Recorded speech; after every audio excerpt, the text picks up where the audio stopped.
Hello guys, मैं Ankit and welcome back to the super talk. आज हम ब्रेक डाउन करने वाले हैं एवेंजर्स एंड गेम के न्यू ट्रेलर का। वैसे ये न्यू ट्रेलर 1 मिनट का ही है, जिसको हम टीवी स्पॉट तो नहीं कह सकते। और इस ट्रेलर में ऐसे बहुत से सीन दिखाए गए हैं जो एवेंजर्स एंड गेम के फर्स्ट और सेकंड ट्रेलर में नहीं दिखाए गए थे। तो इस ट्रेलर में क्या क्या ईस्टर एग छुपे हुए हैं, यही सब आज हम इस ब्रेक डाउन में डिस्कस करने वाले हैं। तो अब बिना टाइम वेस्ट करें स्टार्ट करते हैं। तो फर्स्ट ऑफ ऑल, इस 1 मिनट के ट्रेलर में एवेंजर्स एंड गेम मूवी के उस पार्ट को दिखाया गया है जिसमें बचे हुए सभी सुपर हीरोज थैनोस से रिवेंज लेने जाएंगे, जिस वजह से ये ट्रेलर एक बार फिर से कहीं से भी एवेंजर्स एंड गेम के सीक्रेट स्टोरी को कहीं से भी स्पॉइल नहीं कर रहा है। तो ट्रेलर के इस सीन में हम ब्रूस बैनर को ये बोलते हुए सुनते हैं कि अगर हमने ये करा तो हम पूरी तैयारी के साथ नहीं जा पाएंगे। बैनर के इस डायलॉग के अकॉर्डिंग ऐसा लग रहा है कि जैसे सभी सुपर हीरोज असेंबल हो जाएंगे, मीन्स कि जब टोनी अर्थ पर आ जाएगा तब उसी के आने के साथ ही ऐसा प्लान बनाया जाएगा जिसमें सभी सुपर हीरोज यानी Thor, captain America, captain Marvel, iron man, Hawkeye, black window और हल्क एक साथ ही थैनोस से लड़ने जाएंगे। अब ये प्लान या मिशन पूरी तरह से फुल प्रूफ तो नहीं होगा, पर हाँ, इस मिशन में सभी सुपर हीरोज एक साथ मिलकर थैनोस पर अटैक करेंगे। इसके बाद के इस सीन में हम थॉर को बैठा हुआ देखते हैं, लेकिन अगर ध्यान से देखा जाए तो यहाँ साइड में हमें कैप्टन मार्वल भी देखने को मिल रही है, जिस वजह से ये सीन ट्रेलर 2 के इस सीन से कनेक्टेड है। इसके बाद इस सीन में ब्रूस बैनर को आंसर देते हुए रोडी बोल रहा है कि हाँ, इसलिए क्योंकि उसने पहले ही हमारे दोस्तों को मार दिया है। इसके बाद ट्रेलर में ब्लैक विडो को दिखाया गया है जहां वो एवेंजर्स हेडक्वार्टर में है। इसी के साथ ही उसका वॉइस ओवर भी सुनने को मिल रहा है जिसमें वो बोल रही है कि ये हमें करना ही होगा, कम से कम उनके लिए जो इस रूम में नहीं है। कहने का मतलब यहाँ सभी सुपर हीरोज पूरी तरह से असेंबल हो चुके हैं और उन्होंने प्लान बना लिया है कि इस बार थैनोस को उसके घर में घुसकर मारेंगे। इसी के साथ ट्रेलर में कैप्टन के कुछ रैंडम शॉट दिखाए गए हैं जो ये शो कर रहे हैं कि कैप्टन अभी भी पूरी तरह से फिट हैं। अब मार्वल स्टूडियोज का लोगो आने के बाद इस ट्रेलर का बहुत से इंपॉर्टेंट सीन आते हैं जो टोनी और नेब्यूला के सर्वाइवल को शो कर रहे हैं। पहले नेब्यूला को रॉकेट के साथ दिखाया गया है जिनका फर्स्ट मीटअप भी बहुत ही इमोशनल होगा क्योंकि ये दोनों ही गार्जियंस की टीम में से बच पाए हैं। और ये सीन एवेंजर्स हेडक्वार्टर का ही है जो ये शो कर रहा है कि स्पेस में से बचकर अर्थ पर आने के बाद टोनी और नेब्यूला सबसे पहले एवेंजर्स हेडक्वार्टर ही आएंगे।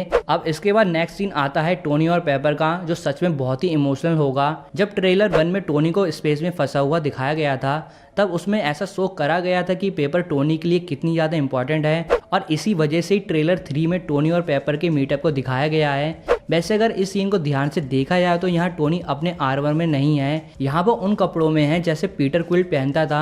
तो मोस्ट प्रॉब्ली ऐसा लग रहा है कि यहाँ टोनी स्टार्क स्टार लॉर्ड के ही कपड़े पहना हुआ है। इसके बाद हमें आयरन मैन का न्यू मार्क 85 आर्मर देखने को मिलता है जो कन्फर्मली उन आर्मर में से एक होगा जो टोनी ने इन्फिनिटी वॉर से पहले ब्लीडिंग एज आर्मर के साथ बनाया होगा। अब ये आर्मर ब्लीडिंग एज आर्मर से कितना ज़्यादा अपग्रेडेड होगा वो देखने के लिए सभी फैंस बहुत ही ज़्यादा एक्साइटेड होंगे।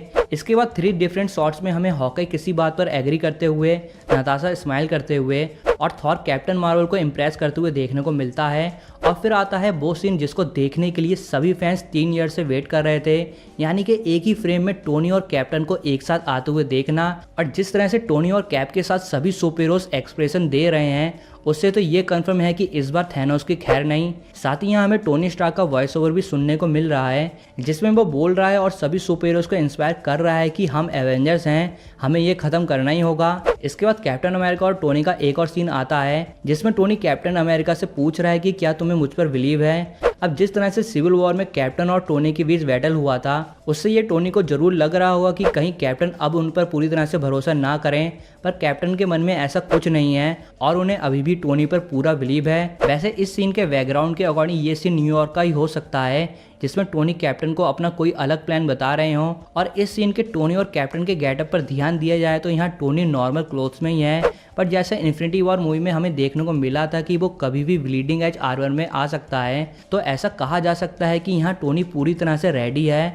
और कैप्टन तो अपने कैप्टन अमेरिका सूट में पूरी तरह से रेडी तो है ही। अब यहाँ ट्रेलर के इस पार्ट में वेनेटार शिप को अर्थ से निकलते हुआ दिखाया गया है जिसमें बहुत से सुपर हीरोज नहीं है जैसे कि आयरन मैन, हल्क, हॉकाई। अब ये सुपर हीरोज कहाँ हैं तो वो मोस्ट प्रॉब्ली कैप्टन के साथ थैनोस से बैटल करने जरूर जाएंगे, पर इस शिप में सभी सीट फुल होने की वजह से शायद वो किसी और शिप में जा रहे होंगे जो हमें मूवी में ही देखने को मिलेगा। इसके बाद ट्रेलर के इस सीन में शायद टोनी पीटर की उस फोटो को देख रहा है जब उसने स्टार्क इंडस्ट्री के इंटर्नशिप को कंप्लीट करा होगा, पर यह सीन एवेंजर्स हेडक्वार्टर का तो नहीं हो सकता जिस वजह से मोस्ट प्रोबेबली ये सीन उस टाइम का जरूर लग रहा है जब टोनी स्टार्क 8 मई को पीटर की डेथ की न्यूज़ सुनाने आया होगा, क्योंकि स्नैप के टाइम पीटर टाइटन पर था, जिस वजह से वो उन मिसिंग लोगों में था जिनके बारे में कोई भी इंफॉर्मेशन नहीं थी कि वो जिंदा हैं या डस्ट बन गए। इसके बाद के सीन में हमें अर्थ के सामने थैनोस के मेन शिप के साथ बहुत से क्यू शिप भी देखने को मिलते हैं, जिसमें ऐसा टीज हो रहा है कि थैनोस एक बार फिर से अर्थ पर बहुत भारी अटैक करेगा, जिस वजह से आगे के कुछ सीन में नेबुला और वॉर मशीन के, थॉर के और रॉकेट के डरे हुए एक्सप्रेशन देखने को मिलते हैं और कैप्टन अमेरिका भी दिखते हैं। इसके बाद फाइनली एंट्री होती है थैनोस की, जो स्पेस स्टोन के यूज से अर्थ पर एंटर हो रहा है। वैसे ऐसी एंट्री इन्फिनिटी वॉर के ट्रेलर 1 में भी थैनोस की दिखाई गई थी। अब इसी थैनोस की एंट्री में थैनोस का वॉइस ओवर भी चल रहा है, जिसमें वो बोल रहा है कि तुम अपने फेलियर के साथ जी नहीं पाए, इसलिए दोबारा मुझसे लड़ने मेरे पास आ गए। अब यहाँ टोनी के इस सीन का बैकग्राउंड देखा जाए तो ये 100% अर्थ का ही लग रहा है, जहाँ पर पहले थैनोस की आउटराइडर्स की आर्मी ने सब कुछ डिस्ट्रॉय कर दिया है। लेकिन ट्रेलर में तो ऐसा दिखाया गया है कि सभी सुपर हीरोज एक साथ मिलकर अर्थ से निकलकर थैनोस से लड़ने जाएंगे, लेकिन रियल में मूवी में इससे बहुत डिफरेंट होगा। या तो एक बार सुपर हीरोज की लड़ाई थैनोस से टाइटन पर होगी और दूसरी बार थैनोस दोबारा अर्थ पर अपनी आर्मी के साथ अर्थ पर आएगा। वैसे कुछ भी कंफर्म नहीं है, मार्वल पहले से ही फेक फुटेज के साथ ट्रेलर से बहुत से फैंस को गुमराह करते हुए आ रहा है, पर ये तो कंफर्म जरूर है कि यहाँ का ये बैटल अर्थ पर ही प्लेस होने वाला है, क्योंकि यहाँ का बैकग्राउंड अर्थ का ही लग रहा है। ट्रेलर 2 में दिखाया गया एंटमैन का ये बैटल सीन, जिसमें वो हेडफोन के जैक और पेंसिल की साइड से निकल रहा है, वो कुछ हद तक इस बैटल सीन के अर्थ पर प्लेस होने की पॉसिबिलिटीज को ही शो कर रहा है। अब इसके बाद ट्रेलर के लास्ट सीन में ट्रेलर का सबसे एपिक सीन आता है, जिसमें हम मार्वल की ट्रिनिटी यानी आयरन मैन, कैप्टन अमेरिका और थॉर को एक साथ बैटल मोड में देखते हैं। वैसे यहाँ कोई टेंशन की बात नहीं है, ट्रेलर में जो बैटल सीन दिखाया गया है वो मूवी की स्टार्टिंग का है, जिस वजह से यहाँ कोई भी सुपर हीरो नहीं मरेगा। तो गाइस इसी के साथ ये था एवेंजर्स एंड गेम के न्यू ट्रेलर का ब्रेकडाउन। आई होप आपको पसंद आया होगा। तो इस ट्रेलर में आपको सबसे एपिक सीन कौन सा लगा, ये आप मेरे को कमेंट करके जरूर बताएं। तो अगर आपको ये ब्रेकडाउन पसंद आया है तो आपको पता है क्या करना है, आप इस वीडियो को लाइक कर सकते हैं, शेयर कर सकते हैं और कमेंट करके बता सकते हैं कि आपको ये ब्रेकडाउन कैसे लगा। तो गाइस मैं अंकित, मिलता हूँ आपसे नेक्स्ट वीडियो में। Thank you.